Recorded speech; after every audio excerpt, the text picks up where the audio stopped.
fugacities, because that's going to be the basis of our solution of any of these problems. You get that? So switch pages.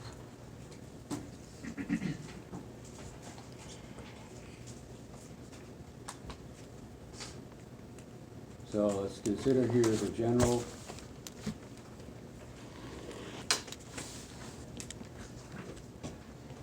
component equilibrium equation, and that's the one I just wrote, namely the equality of the fugacity. So I'll write it again.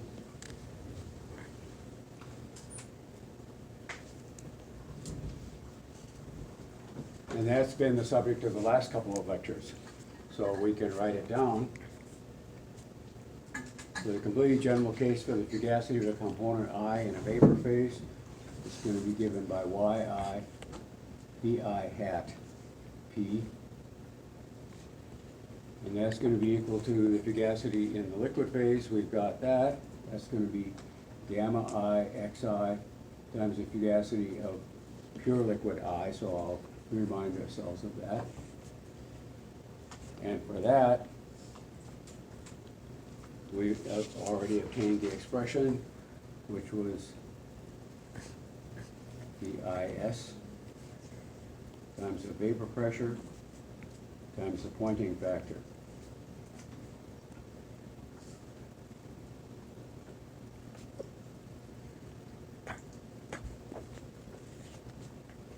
So if I put it all together, what I've got is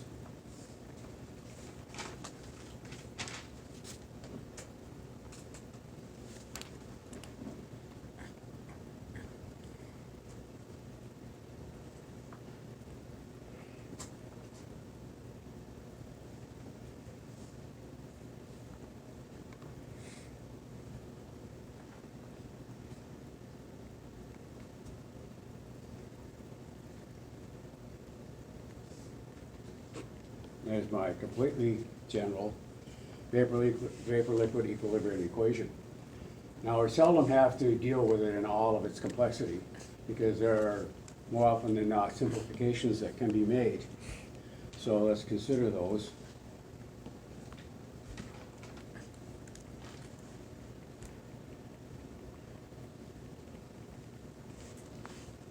For one, it is often the case that my VI hat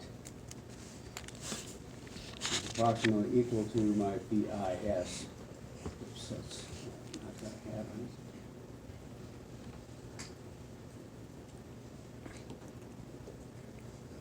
Approximately equal to 1. That's treating the gas mixture as though the vapor mixture as though it were ideal gases, and the pure component I at its vapor pressure also is treated as an ideal gas. And this is going to be a pretty good assumption if we stay at moderate pressures for ordinary systems.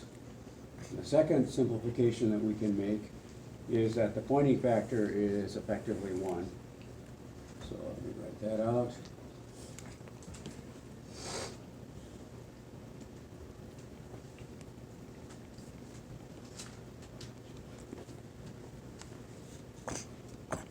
And both of these are good for, let's say it this way, moderate to low pressures.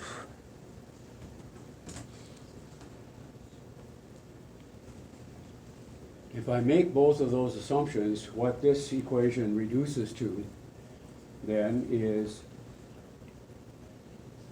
y1p equal to gamma I yip is equal to gamma I xi PIS. And this is what we call a modified Raoult law.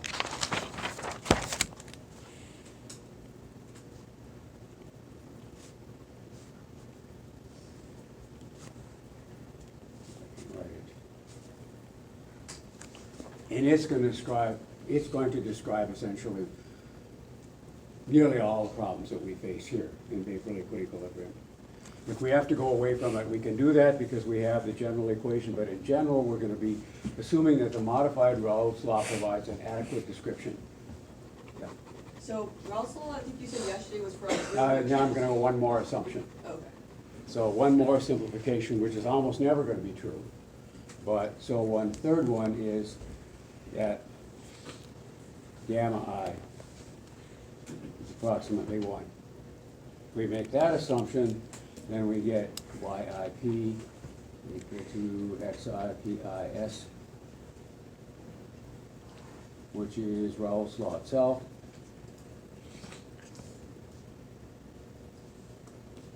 Which is quite rare. Yeah. At the top of the screen on the left, the yi phi hat times p. Can you remind us where you derived that? I don't remember deriving that expression. No, it's yesterday. Like, for what system did we derive it for? I derived it in general. When we derived the fugacity of a component in a gas mixture, that's where it is. Component in a gas mixture, Yeah. that's where. Okay, all right. Yep. Thanks. Yes. So Raoult's law, I think you said yesterday was for ideal mixtures. So would you say the modified Raoult's law is for like non-ideal? Yeah, mixtures? now, let's be careful about that. It's a little more textured than that. We're assuming that the liquid solution is non-ideal. But by looking at the left-hand side, you can see that we have assumed that the vapor phase is an ideal mixture of ideal gases. Thank you. Yeah. But this is gonna be the guy that we make major use of. So I want to lay out now the map for doing vapor-liquid equilibrium calculations, that is, the map for solving these kinds of problems. And we always follow the same format, but to do that, I want to use an example that actually does obey Raoult's law. So I keep the math as simple as possible till we get the idea of the procedure for solving these problems, then we'll introduce the activity coefficient and take it from there. So that's my plan. So I'm going to here exemplify VLE calculations using Raoult's law. And for that, I found a system here that actually does obey Raoult's law, and that is a mixture of acetonitrile and nitromethane. And you can see they're very similar looking molecules. And so it may not be too surprising that they actually do conform to Raoult's law reasonably well. So let's ask ourselves a problem of the first type, where we're given the mole fraction, and it's going to be just this binary system. So I'm given the mole fraction in the liquid phase for acetonitrile as 0.6, and of course then the other mole fraction for nitromethane will be 0.4. They add up to 1. And specify the temperature is 100 degrees C. And then a problem is to determine the system pressure and the composition of the vapor phase. So before we start the calculations, I think it's reasonable to do a thought experiment that kind of illustrates what this problem is. So let's look at what I've drawn here. I've got the system here immersed in a constant temperature bath because I'm specifying the temperature here as constant at 100 C. And I've got a liquid mixture here in this piston cylinder arrangement with the composition with a mole fraction of component 1 equal to 0.6. And the system is at a pressure larger than what the final pressure is going to be in this system. So it's some pressure larger than this. And I've indicated that over here on a phase diagram where I'm plotting pressure against the mole fraction here of component 1. So I'm at some pressure here higher than what the answer is going to be. Now imagine that I'm going to reduce pressure here gradually. And that means I'm going to be moving this down until the first vapor bubble appears.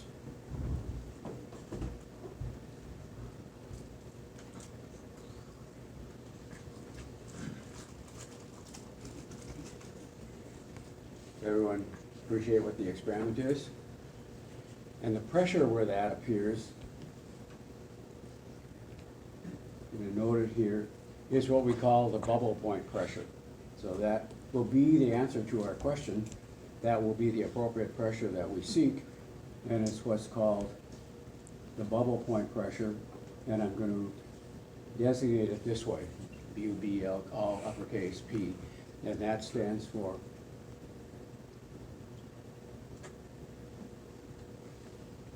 the bubble point pressure. And it is the pressure that we seek.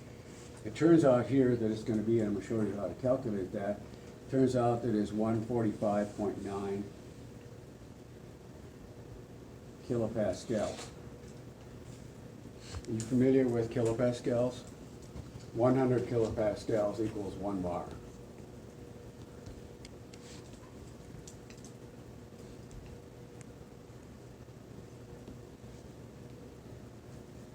Which is just a little bit less than an atmosphere.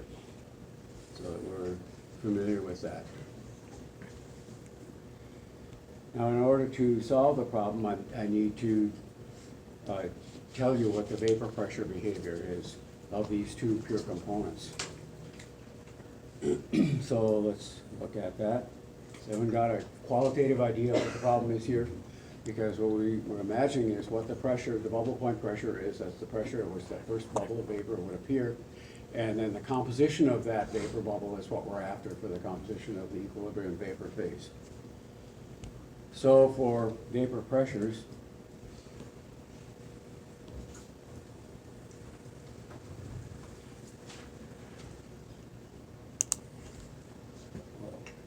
that's P1S, and that will be here in units of kilopascals.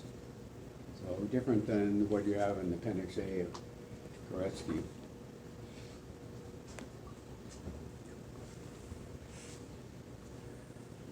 And let me write it in symbols here first. So A1 minus B1 over T, and this is going to be given in degrees centigrade, plus C1, and the numbers are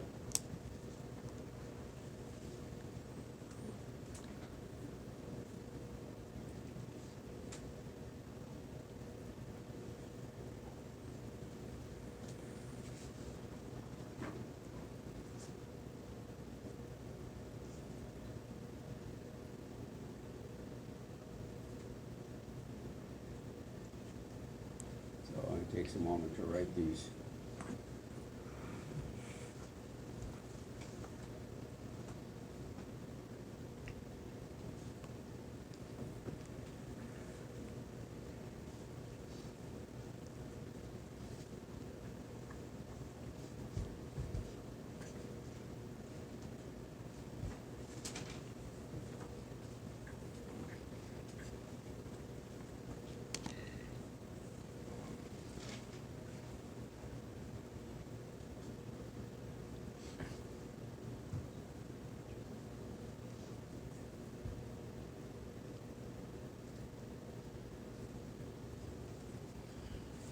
So there we have that, and that should be all the information that we're going to need to proceed to solve this problem. Now the procedure, I think this is important for you to learn a systematic procedure to solve all of these problems, because all of the 4 examples I gave are going to be solved in this same general format. So let's just say that that's format or solution of the problem. And it's kind of going to be useful to stick to this. The first thing we do is write down an expression setting the sum of the mole fractions in the phase of unknown composition equal to 1. So let me write that out.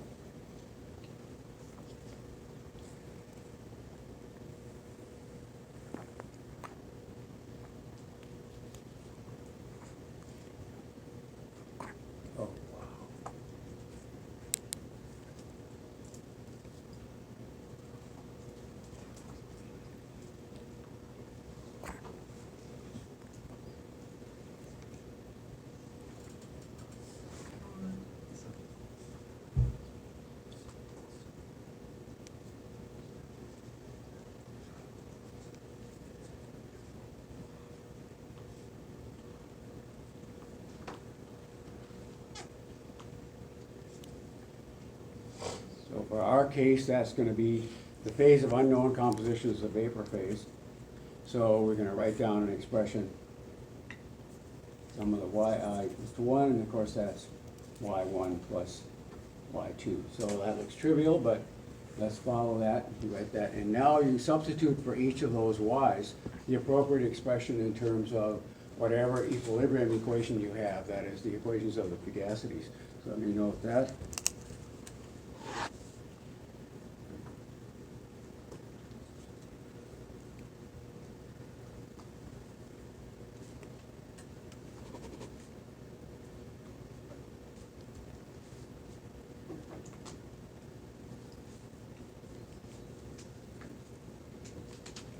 So for what we've got here, I'm gonna use Raoult's law, that's the appropriate one for our case. So the statement that these sum to one, I'm gonna put the one over on the other side here. One is equal to one P1 S over P.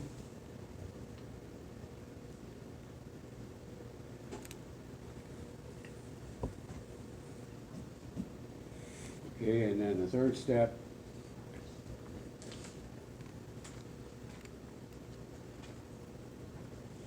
rearrange and solve.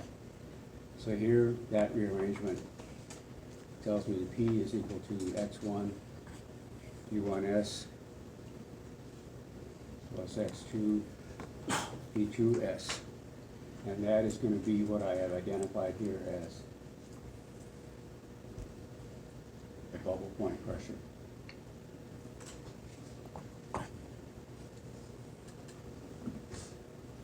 You could have jumped to this, and this simplification might have jumped to this right away, but what I'm trying to do is to establish a systematic way of solving any and all of these problems.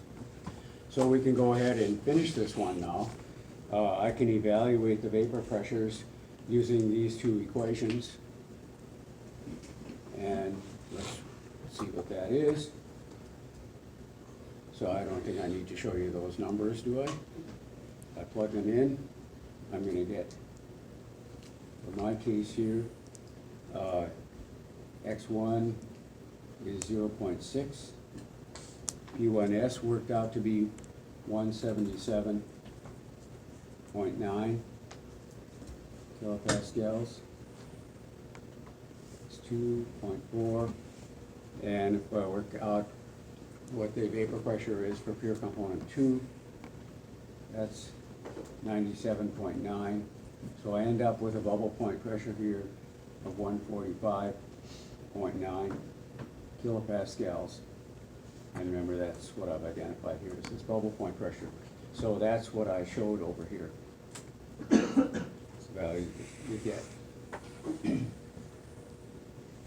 Once I have that, then I return to the equilibrium equations to solve for the unknown composition.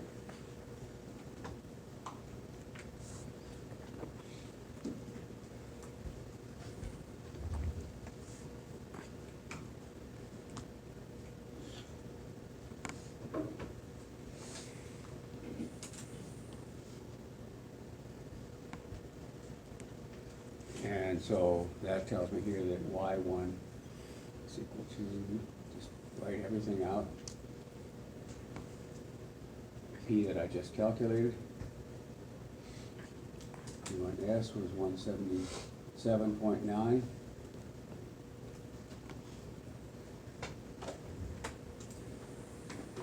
.9 equal finally to 0.732. And Y2 calculated similarly, or you can just take 1 minus this if you trust your arithmetic. So I have solved the problem that I saw here.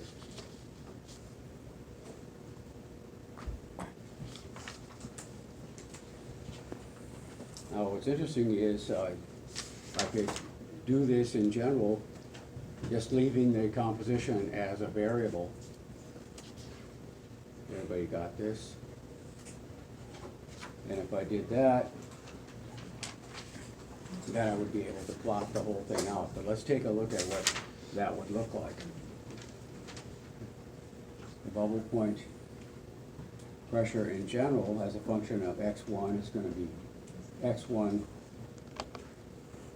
times the vapor pressure plus x2, which is just 1 minus x1, times p2s. And I can rewrite that as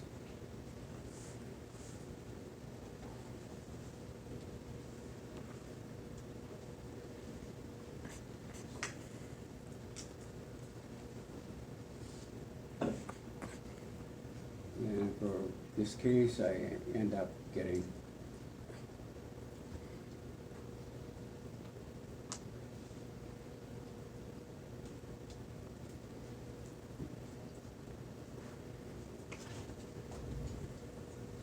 and that gives me the bubble point in, of course, kilopascals, and I provided that plot here, and you see that it's a nice straight line in x1. So the bubble point pressure of a Raoult's law binary solution is a straight line, taking us from the vapor pressure here of component 2.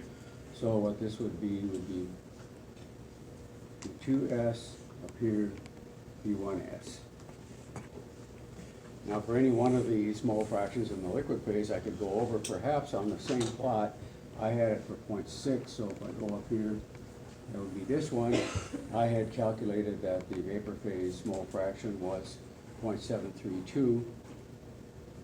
So I could go over here and look at 0.732 would be over here somewhere. So that would be the vapor phase composition that I could put on that same plot. And in so doing, I'm actually using double plotting both x1 and y1. And you might imagine being able to do that for any point along the way here, calculating then the vapor curve. And now I have a proper phase diagram. Actually, this is what it looks like when I put it all together.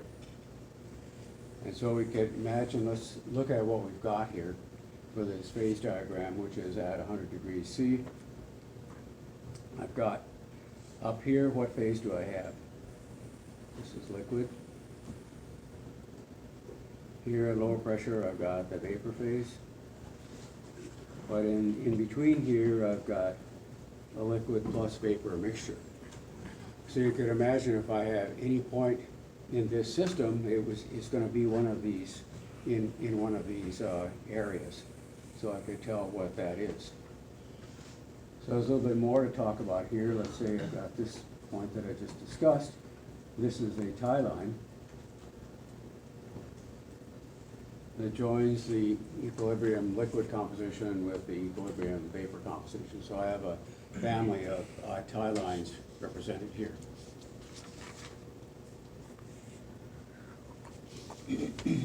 So if I started out at, let's say, a high pressure up here, and I started to decrease the pressure as I had suggested earlier, get to this point, the first bubble of vapor forms and it's got this vapor composition. But if I continue to lower the pressure, then I'm in the liquid plus vapor region. So what I've got at each point here, depending on what pressure I reduce it to, I get a mixture of equilibrium vapor and liquid, compositions of which change as I move down to lower and lower pressures until it's all vapor. Right. And then I'm just in the pure vapor phase as I move down to still lower pressures. And it's important that you understand the nature of these phase diagrams. So everyone okay? Let's move on to example 2. This is going to be one of the second type of problems where we're given the vapor phase composition and the temperature, 100 degrees, and asked to calculate the pressure and the composition in the liquid phase. So I think this is a problem of that third type. So if I imagine now another thought experiment, I've got my system in the constant temperature bath because I've fixed the temperature here at 100 degrees. But now what I'm doing is increasing pressure on this vapor until the first drop of liquid forms.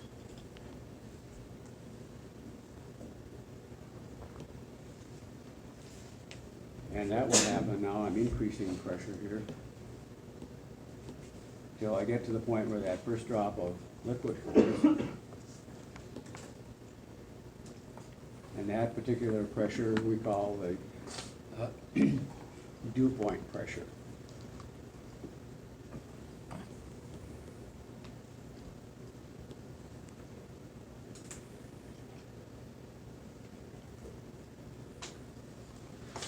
the name makes sense, the first drop, you could think of it as a drop of dew forming, so the nomenclature makes sense. So that's the situation that we're after. Now what we'd like to do is to calculate what that dew point pressure is. It turns out it is 134.1 pascals, but we can go through the process to solve it now, using our systematic procedure for that. Everybody see the problem? So following our procedure, step one is to set the sum of the mole fractions in the phase of unknown composition equal to 1. So that means setting x1 plus x2 is equal to 1. Step two now is to write the appropriate expression for x's. And in this case, our phase equilibrium law is going to be Raoult's law, so we're keeping it really simple. So that's y1p over p1s. That's y2p over p2s equals 1. And then we want to, third step is rearrange it and solve for p, so let's do that. My dew point pressure, and it is going to be 1 over y1 over p1s, 2 p2s, and at 100 degrees I've already evaluated those vapor pressures, so I can write it here.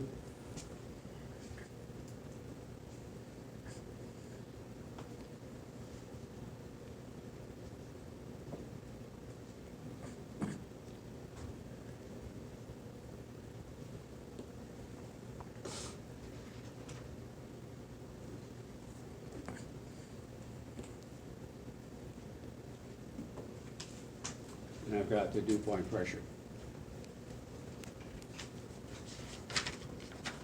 I could take this curve and put it up on the phase diagram as well and calculate the dew pressure curve, which would look something like this. This is the dew point pressure curve, so let's just label it.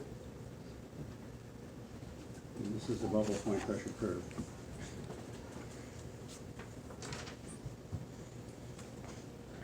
And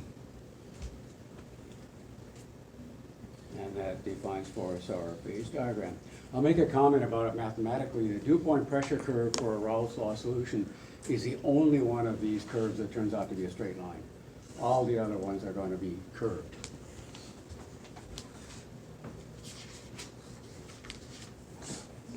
So I think we're ready to look at it for questions or comments about this. We can go to example 3. In which I'm going to be given a liquid with a given mole fraction, the liquid phase 0.6, and a total pressure of 1 atmosphere. And in this case, my 1 atmosphere is 101.33 kilopascals. That's probably something you should have memorized, so you could quickly make that conversion. Or 1 atmosphere is 1.0133 bars. And you're asked to determine the temperature of this system and the vapor phase composition. So our thought experiment here looks a little different. I've got the pressure fixed here at 101.33 kilopascals, and the liquid is being heated up, so the temperature is increasing. And what I'm interested in is when does the first, in this case, bubble appear, and that's going to be at a particular temperature, and where that first vapor bubble, the temperature at which that first vapor bubble appears is going to be, what do you suppose we call that?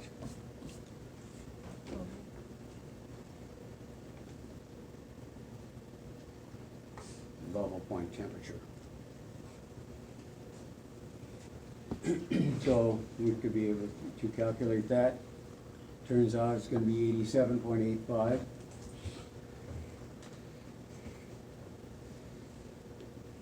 Degrees centigrade, but we will proceed to calculate that.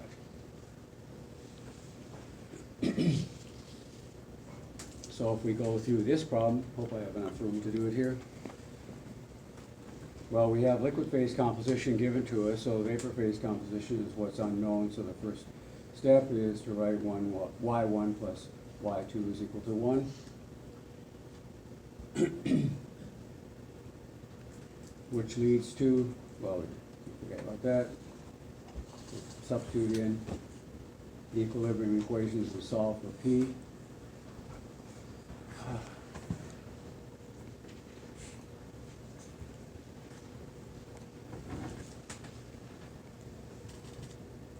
So P, which is going to be our bubble point, I'm sorry. Yeah, P is not a bubble point thing. It's x1 P1s plus x2 P2s. And this is my 101.33 kilopascals. But the unknown here is temperature. So what I've got here is my equation.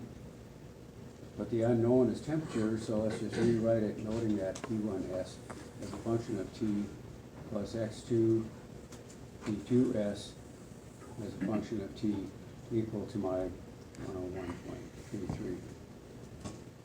101.33. So the unknown temperature here is buried in the Antoine equations.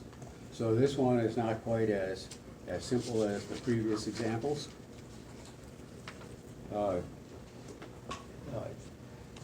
Because we can't just explicitly solve for this, but you could, for a simple case like this, I've got a binary described by Raoult's law. This is simple enough, you could plug in the Antoine equation expressions for these vapor pressures and then just find the root. But it's in general, when we get more complicated systems, that isn't going to be so convenient. So it's worthwhile to establish a simple procedure for iteration to solve problems like this, so that we can get at the unknown temperature. And we want to know something to iterate around. So let me discuss that procedure.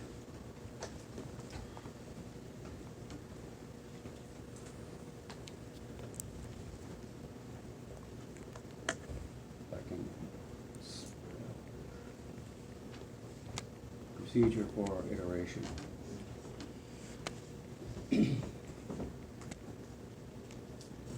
So let me rewrite the equilibrium equation here.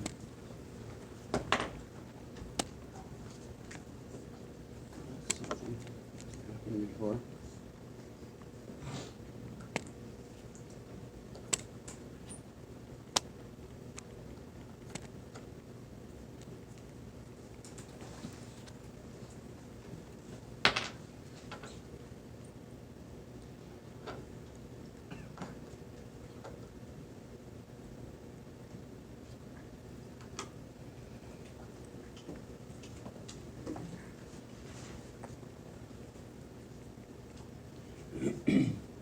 But what I'm going to do is factor out one of these vapor pressures.